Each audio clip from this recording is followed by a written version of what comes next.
Steve Harris from Maiden and British Lion. You're listening to Andrew Smith from Scars and Guitars.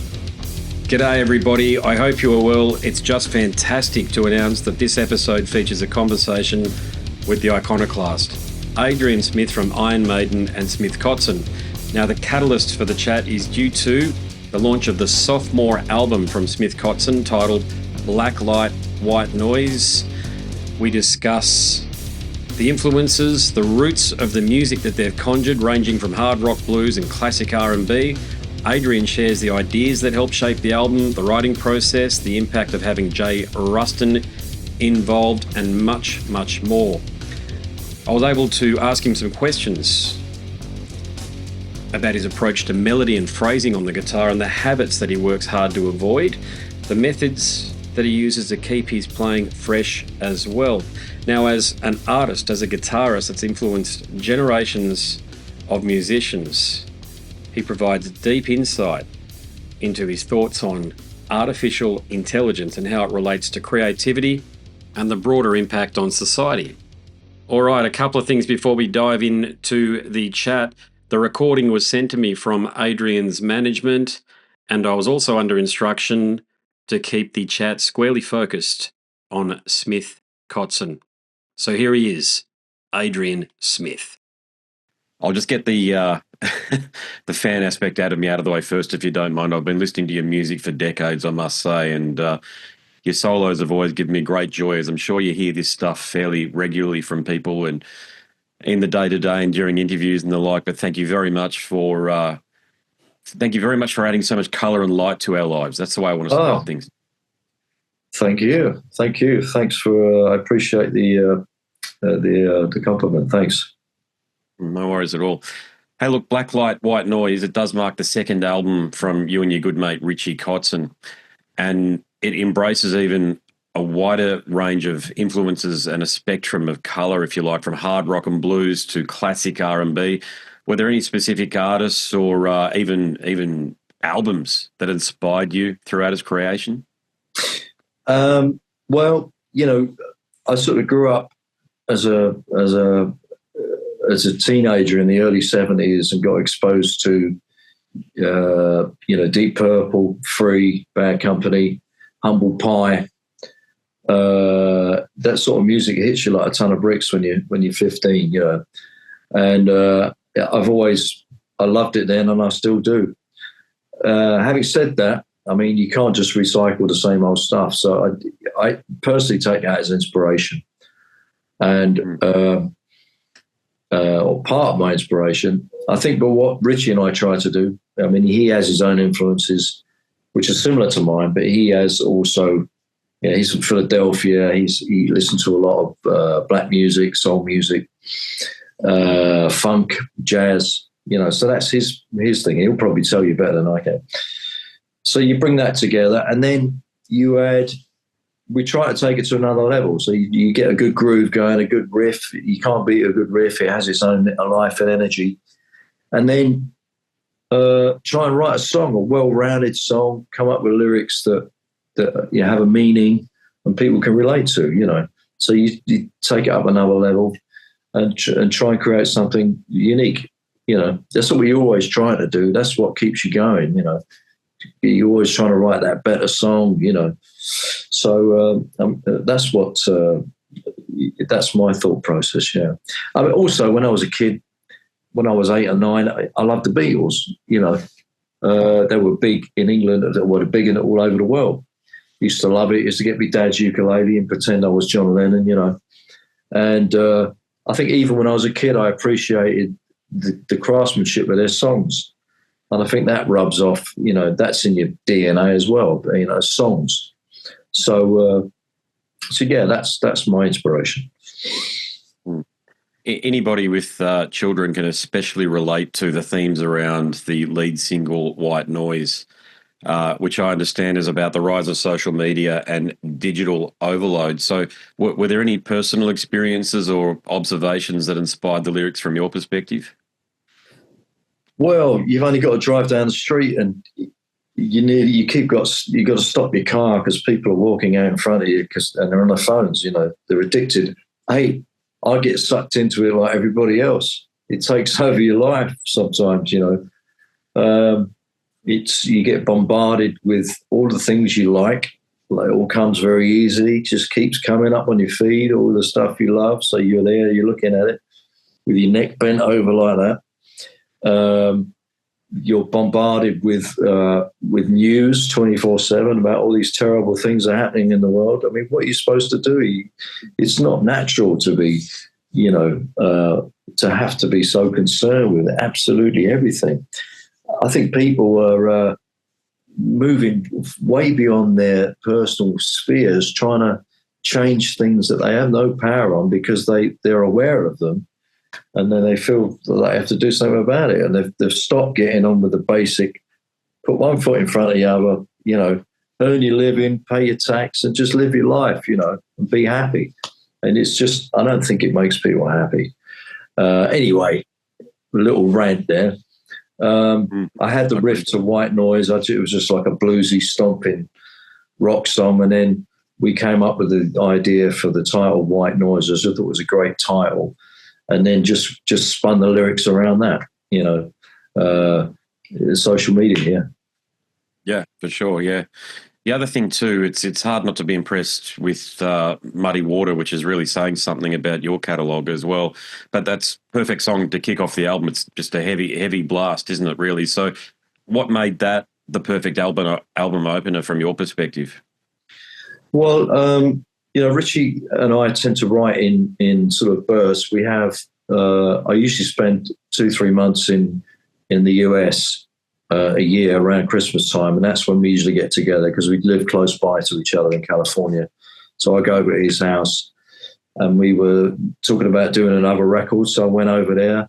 He said, "Oh, have a listen to this," and he had Muddy Water, and I thought, that is fucking great. I said, "We got to do that." So he had pretty much had the song, because it's very Richie. If you notice some of the time signatures in it are quite complex, and and a great title, Muddy Water. And we worked on the lyrics and finished that, and that was the first thing we did. And I thought, hey, this is going to be good. Yeah, if we can keep this standard up of songwriting, we're going to have a strong album. So what about any new approaches with regards to your guitar playing, be it new techniques or ways in which you approach playing the guitar or even gear? Richie has a great studio. It's all set up to record. I think we both just use the same little Marshall plexi for recording. And then if we were doing solos, that was straight in the amp for rhythm guitar, and maybe use a few gain pedals for solos. But that's it, really. As far as technique goes, a few little different things here and there, but I don't know. My style is more, I hear a piece of music and I have to solo, and I hear the solo I want to play, and I try and play it. It's very simple, try and play the right thing for the song, and maybe a little bit of melody in there that people can remember. I'm not shredder. I mean, Richie's probably a different generation to me. He started playing guitar when he was 8 years old. I didn't start till I was 15. And I started because people were saying, well, what are you going to do with your life, at that age? And I thought, well, I want to be a musician, I just wanted to make my living being a musician. I didn't have any delusions about being a rock star or anything, or that would have been great. I think Richie started when he was a kid. I wasn't influenced by Van Halen. That was a big difference, because before, when I started playing, there were no actual shredders. The closest we had to a shredder was Richie Blackmore. But, Richie probably got more influenced by, the Van Halen thing and the obsession with technique, when you had the Malmsteens and the Vais and he's more that school, so he's got incredible technique, and I just, have to take my hat off to him, for that. He plays with his fingers, though, so do you find the difference when you playing with the pick and him playing with your fingers? Are there any dynamic contrasts that you need to work through? No, we just playing it. It works, I think if I tried to compete with him and started tapping and all that, I suppose I could work some stuff out, but it's not in my DNA to play like that. You know, I grew up listening to, you know, Paul Kossoff, Johnny Winter, Rory Gallagher, people like that who were more melodic. I mean, they had fire in their playing. I think as long as you got some fire in there, you can say it with less notes. Well, I can. Richie has got probably more, is more technical than me, but I think it, you know, when you play it right for the song, it's right for the song. You know, it doesn't matter how many notes you play. It can be, playing many notes can be right, or you can play less and say just as much. You know. Jay Ruston, you've been in the studio a lot. You've worked with the absolute pinnacle. Where does he sit? Well, Jay works closely with Richie on his solo stuff, and he's based here in Los Angeles. So, you know, Kevin did a great job on the first album, and I love his sound. You know, he's a genius guy, sound guy. The difference between, you know, with Jay is we give Jay the files, you know, because it's digital now, and he kind of just tweaks them and balances them a bit, so they don't sound a ton different to what we've already done. So, so from a technical point, and being as Richie was the main engineer, he's a very good engineer. So Richie said, "Look, I'd rather that Jay just did this." Kevin Shirley tends to strip stuff down and really build it from scratch. And we, you know, I think we wanted to just keep it the way it was sounding, and just with a few tweaks. And you know, Jay did a great job. Yeah, yeah. What about, I understand that Richie's wife, Julia, contributed a number of tracks as well. So was it a case where she gave you guys the songs, or did you actually work with her on the songwriting? No, Julia wasn't involved in the songwriting at all. Oh, okay. No. All right, okay, sorry. I think she played bass on, I'm not sure how many tracks, but 3 or 4 tracks maybe. I think Richie played bass on most of it. Ah, gotcha, yep. And he played drums on it. I mean, because it's his studio, if we do a session, we get a song to a certain point, and then I go home. Richie's obviously there. He has dinner, and he comes back down the studio. He'll lay a drum track down, you know, or he'll put some guitar on. He'll say to Julia, "Play bass on this," you know. Uh-huh. So that's the way it works, you know. But Julia's great. You know, I love Julia. Yeah. Well, what about? You've obviously got, you know, your other band that we all know and love, but in terms of this project evolving into something where you can take it on tour a little bit more, that sort of thing, is that a possibility? Yeah, I mean, we toured for the first SK album. I think we did I don't know, 10 or 15 dates, some in California, some in London. You know, I enjoyed every second of that tour. It was brilliant. I mean, it was clubs, and we had an absolute blast. The material really blossomed live, considering it was conceived and written, and just Richie and I in the room, you know, working together. To take it out and see it grow was really, really gratifying, you know. So, yeah, I'd love to do it. I'd love to tour this. It's just logistics. And, you know, let's face it, Richie and I aren't going to go out and play stadiums straight away. So, you know, you're looking at slightly, you know, playing clubs or theatres. And it's just logistics, really. Logistics, finances, and that sort of boring stuff. But, hey, my heart says, yeah, I want to do it. And we got a great band now. We got Julia Lage, Bruno Valverde, a great rhythm section. So we know it works, and hopefully we'll be doing stuff. We might be doing some acoustic stuff, actually, in the very near future. Okay. That'll be very limited run, though. So we'll see how that develops. Do you find yourself being more drawn to the acoustic stuff as you get older? No, I don't play a lot of acoustic. Until I have recently, because we're thinking of doing these a couple of performances acoustically, and the songs work great, and it's just a completely different thing. You know, you're not up there singing and competing with drummer and 100-watt Marshalls blaring in your ears. It's a different vibe, So that might be quite interesting. And I am getting more into acoustic guitar. Yeah, I mean, some of the instruments available now are just absolutely beautiful, so beautiful. I see you got one in the back there. Yeah, I'm a bass player who even plays acoustic, to your point. I love playing it. Yeah, it's interesting. I find I'm hopeless on the electric. I just don't have the thing at bassist. I'm too heavy. But with the acoustic, it just works beautifully, and the resonant quality of a good guitar is just stunning, isn't it? Yeah, you can just it's very natural in it. Yeah. Yeah.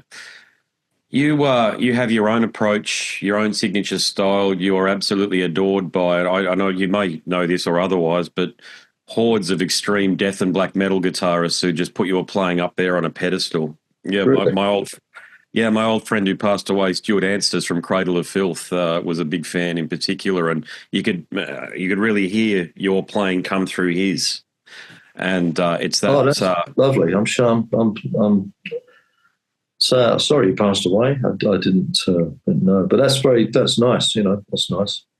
Yeah, well, it's that inspiration that you're giving people, and I think it's bringing it brought a lot of shade and a lot of colour to that genre at a time when it needed it in the mid '90s through Stuart's playing, and it wasn't just Stuart. There are a lot of other guitarists as well, but the point is that you do have a signature style which has been very inspirational and influential, and it does set you apart from just about every other metal lead guitarist out there.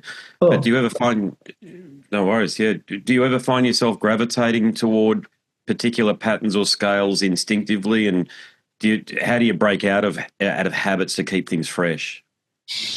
Yeah, it usually takes working on a project. I mean, for example, I worked with Bruce's band in the 90s, and I must give a shout out to Roy Z, who was a producer and guitarist in Bruce's band. And Roy is a virtuoso guitarist, a very talented guy, a great producer, great songwriter. And he's a teacher of guitar. He knows all his theory and everything. And he taught me a lot of new techniques, just sitting down and playing with him. And I learned such a lot off him, and it really, really had a big impact on my playing. When I grew up, there was no videos on YouTube or nothing. You just had to kind of play by ear. I never knew you had to practice. I never had a practice regime. I just used to write songs and play them and sing and do gigs. I never used to sit down for hours and practice.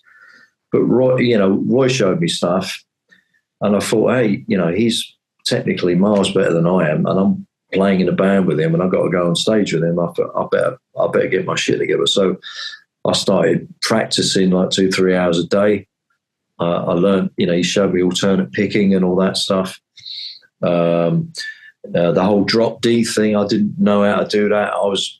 When I turned up for Bruce's gig, and I'd listened to the songs that were all drop D, I just tuned the whole guitar down the whole thing, and it was like, the strings all over the place. Anyway, so he showed me that one finger trick that everyone uses, So I've written a lot of songs like that. Shout out to him, technically. So, and every time you do an album, you improve, because you got to go in there, you got to sit in front of a producer and a couple of the rest of the band and come up with something good, So you have to make sure you got your stuff together. So that pushes you playing. But to just sit down and occasionally I'll sit down and try and learn something, because you've got such great stuff on YouTube. I mean, it's wonderful for young musicians now to for learning. Yeah. Have you ever come across a guitarist that reminded you of yourself, or even a younger version of yourself? Not really, no. No. I mean, I'm listening to a guy at the moment called Eric Steckel. I don't know if you know. He's like a blues rock monster guitarist with just the best sound I've ever heard. And I do hear similarities in that, but he's playing. He's very good. I like his playing, but I don't think there's anyone who sounds. I don't know. I mean, I grew up listening to Michael Schenker, but I suppose you can hear a bit of him, or Gary Moore. But I mean, you try and copy something, but it goes through your DNA and it comes out as something else. Yeah, absolutely. Everyone's different. That's the great thing about it. But you've always had a balance of being a team player whilst always standing out as an individual with your soloing. So do you think there is a secret to being a great band member as opposed to just being a great guitarist? Well, yeah, absolutely. I mean, you can be the best musician in the world, but if you're a bit of an arse or you can't get on with people, or you're in a band, it's a compromise. You can't do exactly what you want. As long as you can do enough to, be satisfied, but you always have to leave, 20, 30% headroom to let other people interact with other people. I think that's a great thing about Maiden now. When I rejoined, we were all a bit older and wiser. We just gave each other a bit more headroom, and it's great, But yeah, I mean, if you're in a band and you're just playing for yourself, that's only going to work for a limited amount of time, And you see bands breaking up all the time because one guy wants the spotlight and the other guy is jealous, and there's all this stuff. So. I think it's incredible that Maiden's been together for so long, and it just is, it's just we get on, and respect each other as people, and I think you got to respect each other. Yeah, I was in the audience in Brisbane actually, and another outstanding show. I've seen you guys a few times now, and was there anything specifically unique or memorable about that performance that comes to mind? To be honest. We started the tour in Australia and it was wonderful. It was loved all the gigs there. I had a great time. I got friends there. A couple of friends in Brisbane went out for dinner and had a good time. And the gigs were great. Audiences were fantastic. Australia's. I'd play there every year if I could. But you can't go down. It's a long way to go. But. No, all of Australia was brilliant. Well, we'd have you every year if you could tour here, so don't worry about that. So, and I saw my first rugby match down there, so that was pretty cool. Oh, who was that? Was that a rugby league game or a union match? No, it was the Wallabies versus South Africa. Oh God! Hopefully we won. Did we? I don't know. I'm afraid not, mate. Afraid not. No, we've been on the downward spiral for a few decades, unfortunately, but hopefully we'll turn it around. Fingers crossed. But what about perspective on success? Okay, you're pretty much up there. Okay, in terms of named metal and rock guitarists. Okay, but beyond that, personal happiness. How has your views on personal happiness changed that you wouldn't have expected from when you first started out, given you've enjoyed such a long career in rock and roll? Well, it's a good question, because when you're young and you're trying to make your way and fit in and all that sort of stuff, it's I found it difficult. I think when I was playing the pubs and clubs, it was easy. I joined Maiden and there was a lot more pressure. Up until that point, I'd always been a lead singer and a kind of a second guitarist. And then all of a sudden I was on stage and it was like, a lot was expected. For example, the manager would say, yeah, we're going on the road this winter. Michael Schenker's going to be your opening band. I'm like, geez, Michael Schenker's my hero and I've got to go on after him. Ingve Malmsteen opened up for us, I think it takes a while to get comfortable in your own skin. And, I had lots of ups and downs when I was young. I'm sure we all do. you're always trying to find your way. You're a young man, you know. You hit some incredible lows along with the highs. I think the great thing now, when I've done in the 90s, I did a lot of solo stuff when I wasn't with Maiden. I got more. I grew into my skin. I grew up, I had a family. Rejoined Maiden, was a lot more confidence in myself. In the 90s, I improved my technique and guitar, so I felt more confident. And it's great to be, comfortable in your own skin, and then you can get on with being creative. And you realise that everyone has their self-doubt and, their dreams, and, we're all the same.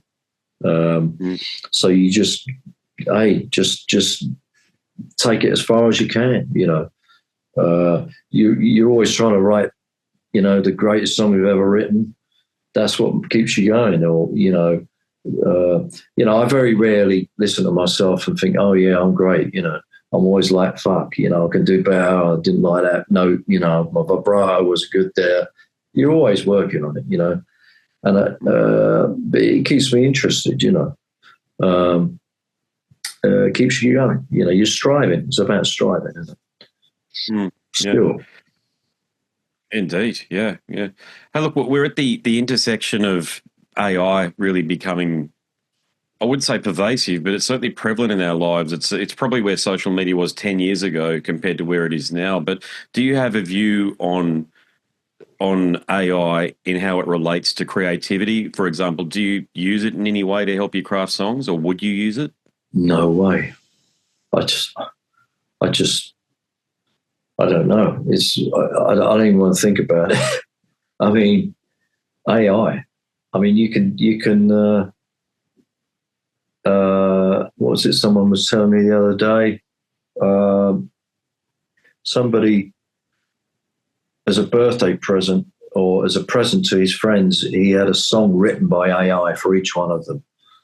Using their voice, and I mean, it's just mind-boggling.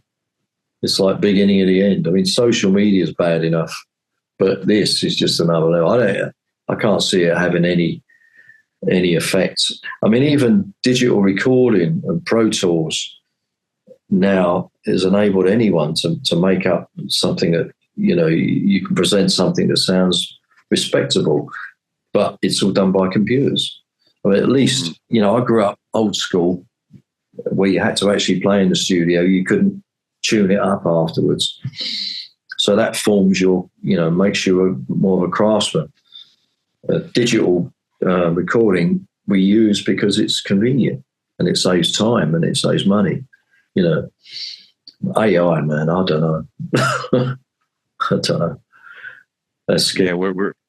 Yeah, it is a little. Yeah, no doubt. Especially the way kids, it integrates into their day to day, and they don't even realise what's going on. And yeah, it's not the world you and I. Even though there might be a few years between us. I'm 46, but I can tell you what, you and I grew up in the same world compared to the one that they're growing up in now. And as parents, there's a whole bunch of challenges. Around it has changed a lot. Yeah, yeah. What about legacy? If you could be remembered for one thing, what would you like it to be? Oh, just like, if people thought I was a half decent musician, I'll be happy. Yeah, he was pretty good. Yeah, that's and as a he was a decent guy. You try to be, but we're all human. We all have our faults. You're not perfect all the time, but that's all right. We're humans. Indeed, yeah. Hey, have you ever written? I know you've written your book. That's out there for people. But have you ever written outside of music, for example, poetry, short stories? Because you are a creative soul. You haven't gotten that far into your creativity yet? No, I mean, lyric writing I find a bit of a chore. I mean, I can do it. When you write a song, coming up with an idea is like great. It just comes to you. It doesn't cost you anything apart from time, and you just have to have your antenna up, and it comes. It's like a gift, a riff. Then you have to start crafting it, and then then it becomes work, and then you got to sit down. Richie and I will sit down for 2-3 hours, just with pad and paper, just sort of throwing ideas for lyrics around. I mean, I wouldn't sit down and write lyrics, just for no reason. Poetry, no. Short stories, maybe. I was always into that when I was a kid, and I loved writing a book. I mean, that's in me too. So, but I'd have to be, I have to be inspired to write. And I think if I'm inspired, I sit down and write music. I don't really write words. From memory, you are a multi-instrumentalist. Is that the case? Like a little? Not really. I mean, I can play bass, obviously. I can't really play anything else. No. I was going to say, yeah. Is there any burgeoning musical instruments out there, or interesting musical instruments? No, the only thing I'd get into a bit more is acoustic style and finger picking, and that I've started to do that a little bit. I'm impressed by jazz players. I love listening to country players. I just find that very impressive, and it looks like a lot of fun. But whether I invest the time to try and learn to play like that, just to play like that, I mean, I learn what I have to. If I'm going on tour, I'll practice 2-3 hours a day for a month before to get ready for the tour. But I won't do that if there's no deadline. I'll noodle around, but I won't practice hard. I have to have a goal. Adrian, that's it from me. It's been one of those moments. I met Steve, and I caught up with Steve last year and had a good chat with him for the show. And I met Tom Warrior from Celtic Frost as well. Now, meeting you, mate, I'll be honest with you, you're right up there in the top 5 musicians ever. So to have this conversation has certainly been a bucket list item ticked, and you're a good bloke too, mate. So that makes it all just a bunch sweeter. Thanks a lot. Thanks a lot. That means a lot. Cheers. All right. Good luck. See you down here again, mate. Cheers. Bye. And just like that, Adrian Smith, one of, if not the greatest guitarist in heavy metal, that's a subjective opinion, but it certainly is mine, joins a long list of notable guests that have appeared on the show over the past 8 years. Just fantastic. And special thanks to Chris Marrick for organising the introduction to Adrian. Now, as I said up the top, I was under strict instruction to keep the conversation and the questions squarely focused on the new Smith-Kotzen album, which is easy to do because it's an absolute banger. Now, I too would have loved more time and to have dived deep into his history with Iron Maiden, because God knows I could talk for hours about the 5 albums: Number of the Beast, Peace of Mind, Power Slave, Somewhere in Time, Seventh Son. No other band in history that I can think of. Everybody talks about Led Zeppelin or the Beatles. Not me. Iron Maiden stand alone in that regard. 5 albums, one after the other. No shit songs, all bangers, all flowing. It's all there. They wrote that book. So yes, of course, I would have loved to have spoken to Adrian and had the opportunity to really gauge his thoughts and ask him to reflect on key moments throughout that period. And it was great to hear him talk a bit more broadly about his approach to guitar playing and reflecting on where he started and now where he is, and the vantage point from which he stands now. All right, that's enough from me. My name's Andrew Mackay Smith. I'm the host of Scars and Guitars. Until the next one, it's a goodbye for now.